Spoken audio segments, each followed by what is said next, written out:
세계 최악의 범죄 도시이자 청소년 범죄율 1위에 달하는 뉴욕의 한 지역이 있습니다. 헐리우드 영화에서 어둡고 왠지 언제 어디서든 범죄가 일어날 수 있을 법한 장소로 등장하는 할렘가죠. 그 누구도 저녁만 되면 걸어다니길 꺼려하는 그런 곳입니다. 충분한 소득 활동이 보장되지 않은 부모들은 자식들의 일탈과 범죄 행위를 알고도 눈감을 수밖에 없는 상황입니다. 그런데 이 할렘가의 한 고등학교가 한국식 교육을 도입한 후에 기적을 일으키고 있습니다. 졸업생 80%를 4년제 명문대학교에 진학시켰고 심지어 하버드대학교 입학생까지 배출해냈는데요. 한국식 교육이 할렘가에 어떤 마법을 부렸기에 미국 모든 언론이 발벗고 나서서 극찬하고 있는 것일까요?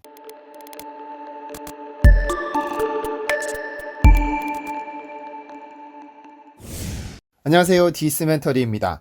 혹시 UFC의 코너 맥그리거라는 선수를 아시나요? 한때 UFC라는 격투단체뿐 아니라 전세계 스포츠 선수 중 가장 유명했던 선수였습니다. UFC 최초 패더급과 라이트급 챔피언으로 2개의 벨트를 차지했고 전세계에서 가장 많은 돈을 번다던 메이웨더와 복싱 대결을 펼쳐 어마어마한 스포트라이트를 받으며 일약 세계 최고의 격투기 선수가 됐죠. 그와 한번 경기를 치르면 부와 명예가 보장되기 때문에 많은 선수들이 그와의 대결을 위해 맥그리거를 자극하기 바빴습니다.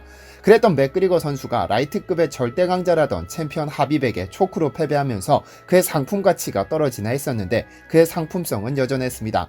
하지만 며칠 전 포이리에라는 선수를 만나 1년 만에 옥타곤 경기를 치러 생애 첫 KO패를 당하면서 연패의 늪에 빠졌습니다. 한때 UFC뿐 아니라 모든 스포츠 종목을 통틀어 가장 많은 돈을 벌어들이던 선수 상위에 포진했을 정도로 전세계적인 그의 인기는 대단했죠. 그런데 그의 인기 비결은 그의 입담에 있습니다. 트래시 토크라는 그만의 독보적인 무기죠. 상대방을 깔보고 무시하고 도발하고 비아냥대면서 경기 전부터 상대 선수의 정신적인 데미지는 상당했고 이에 도발하며 공격적으로 경기에 임한 선수는 거의 전부 다 그의 펀치에 쓰러졌습니다. 처음 팬들은 격투기 선수는 저런 입담이 있어야 한다면서 자신의 가치를 높이는 법을 아는 선수라며 그를 추켜 세웠지만 일각에서는 넘지 말아야 할 선을 넘나드는 그의 모습을 불편해하는 경우도 많았습니다. 그러다 하빕에게 패배하고 포이리에에게 패배하면서 가장 많은 댓글은 역시 그의 인성 문제였습니다.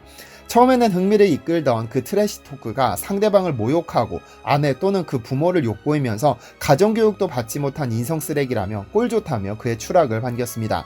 인간이란 그런 존재입니다. 처음에는 즐거워하던 트래시 토크가 심해지면 심해질수록 속으로 메스꺼움을 느끼는 존재 말이죠. 어쨌든 인간이기 때문에 누구도 쉽게 하지 못했던 것을 아주 자연스럽게 해낸 맥그리거 선수였지만 그의 실력이 뒷받침되지 않는 이상 이제는 단순한 인성 쓰레기로 기억될지도 모르겠습니다. 그렇다면 한국인들의 인성은 어떨까요? 인성이란 문화에서 기인하는 경우가 많습니다. 가정교육이 한 사람의 인성을 만드니까요. 가끔 그런 말들을 듣습니다. 한국식 예의범절은 너무 구식이고 틀에 갇혀 사람을 올가매는 올가미 같다며 사회도 불안하고 정치도 후진국이라서 갈 수 있으면 당장이라도 외국으로 이민 가고 싶다고 말이죠. 그런데 생활은 나아지고 편리해졌지만 인간관계가 팍팍해지고 각박해지면서 오히려 외국에서는 한국 문화를 배우고 도입하고 있습니다. 세계 최고 역사학자로 불리는 아놀드 토인비라는 학자가 있습니다. 그는 총 12권으로 이루어진 역사 연구라는 책으로 잘 알려진 인물인데 그가 쓴 이 책은 20세기에 발간된 모든 책 중에서 100년 이후에도 꾸준히 읽히게 될 유일한 책으로 선정되기도 했습니다. 소위 20세기를 움직인 책이라는 평가가 많죠. 무려 40년간 구상하고 27년에 걸쳐 집필했으니 그의 모든 인생을 역사를 분석하고 해석하면서 보낸 것인데요. 그는 이 책을 통해 존재했던 그리고 존재하는 모든 문명을 탐사했으면서 그는 정작 한국 문화를 전해 듣고는 눈물을 보였다고 하죠. 1973년 영국 정부가 초청해 런던을 방문했던 임덕규는 직접 토인비와 대면할 기회가 있어 한국의 효사상과 경로사상 등에 대해서 설명해 주었습니다. 그리고 그 이야기를 들은 토인비는 눈물을 흘리며 이게 바로 인류에게 가장 필요한 사상이라고 감탄했다고 하죠. 그러면서 서양에도 어른을 공경하고 부모에게 효도하는 문화가 전파되었으면 좋겠다고 말했는데요. 사실 이러한 한국 문화를 비판하고 틀에 박힌 구식 문화라고 생각하는 이들의 생각과는 달리 지극히 한국적인 문화는 인간 사회에서 반드시 필요합니다. 물론 어른스럽지 못한 어른이 있고 부모의 자격이 없는 부모들도 있지만 극히 일부분이겠죠. 기본적으로 인간은 인간을 대함에 있어 예의를 갖추고 존중을 보이는 것은 동서고금을 막론하고 가장 기본이 되어야 할 소양이기는 합니다. 굳이 한국 문화라고 이름을 붙이지 않아도 말이죠. 지난 2020년 11월 24일 KBS의 걸어서 세계 속으로라는 유튜브 채널은 청소년 범죄율 1위, 뉴욕 할렘가에서 시작된 한국식 교육의 기적이라는 제목의 영상이 게재됐습니다. 이 영상은 뉴욕 할렘가의 한 공립고등학교를 취재했는데 그곳에서는 일반적인 미국식 교육이 아닌 한국식 교육을 가르치고 있었고 우리가 생각하던 우범지역 할렘은 전혀 다르게 비춰졌습니다.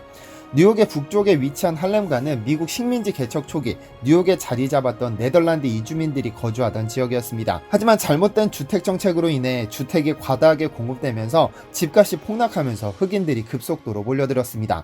1900년대 초까지 할렘은 범죄의 온상으로 악명을 떨쳤는데 말 그대로 세계에서 가장 화려한 도시 뉴욕의 유일한 어둠이었죠. 그리고 그 명성은 시간이 지나도 해결되지 않았습니다. 범죄와 폭력 소굴인 할렘가에 한번 들어선 이들은 이곳을 벗어나지 않았으니까요.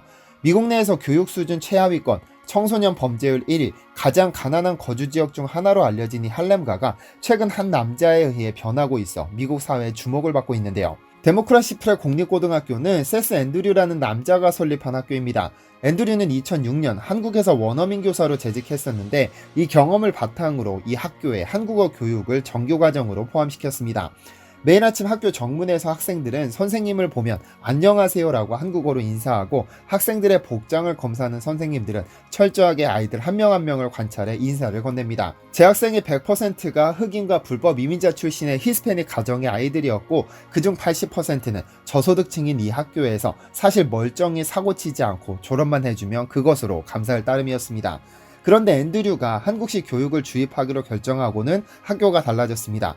기본적인 예절 교육도 받지 못한 아이들은 선생님과 어른들에게는 공손하게 인사하도록 했고 대학 진학은 꿈도 못 꾸던 아이들에게 대학 진학의 꿈을 꾸도록 했습니다.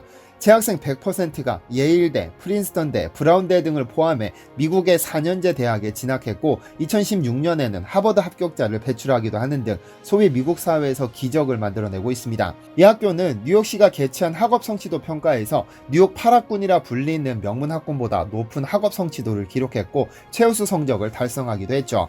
이들을 이렇게 달라지게 만든 것은 앤드류가 이식시킨 한국식 교육이었습니다. 1년간 한국에서 원어민 교사로 재직했던 그는 한국에서의 경험을 살려 학교에 도입시켰죠. 담임 선생님 체제를 도입해 아이들 한 명 한 명에게 관심을 쏟아부으며 잘못된 길로 빠지는 아이들을 사랑으로 보듬었습니다. 선생님들은 등교하는 아이들을 맞이하면서 복장 검사를 하고 1분이라도 늦으면 예외 없이 지각으로 처리했습니다. 또 수업 시간이 조금이라도 남으면 쪽지 시험이라도 보도록 하면서 허투루 시간을 보내지 않도록 관리했습니다. 졸업 필수 과목으로 한국어를 가르치고 학교가 끝나면 한국 무용과 태권도를 교육했죠. 그런데 앤드류가 무엇보다 강조했던 것은 언어 그 이상의 것이었습니다. 바로 전통적인 가치관과 예의범절이었죠. 학생들에게 부모님과 선생님들을 존경하도록 가르쳤고 높임말로 감사의 편지를 쓰도록 했습니다. 그럼으로써 아이들로 하여금 선생님과 부모님이 그들을 얼마나 사랑하는지, 왜 그들을 존경해야 하는지를 스스로 깨우치도록 했습니다. 존경이라는 진정한 의미를 깨닫게 한 것인데요. 식당에 가면 아이들은 자기들보다 선생님의 컵에 먼저 물을 따를 정도로 한국식 예절이 몸에 배었죠. 이렇게 존경의 미덕을 몸에 익히면서 학생들은 선생님과 부모님을 대하는 태도가 달라졌고 이는 학습 효과에도 엄청난 영향을 미쳤습니다. 더불어 이제껏 한 번도 배워본 적 없는 그들의 눈에는 기호로 이루어진 한국어를 익히면서 할 수 있다는 자신감을 얻었고 이는 도전의식으로 발현됐습니다.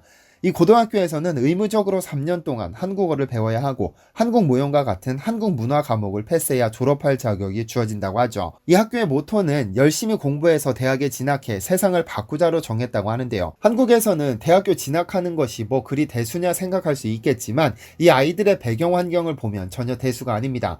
대학에 진학한 학생들 중 대부분은 가문 역사상 처음으로 대학이라는 곳에 진학함으로써 가문의 역사를 바꾸고 있습니다.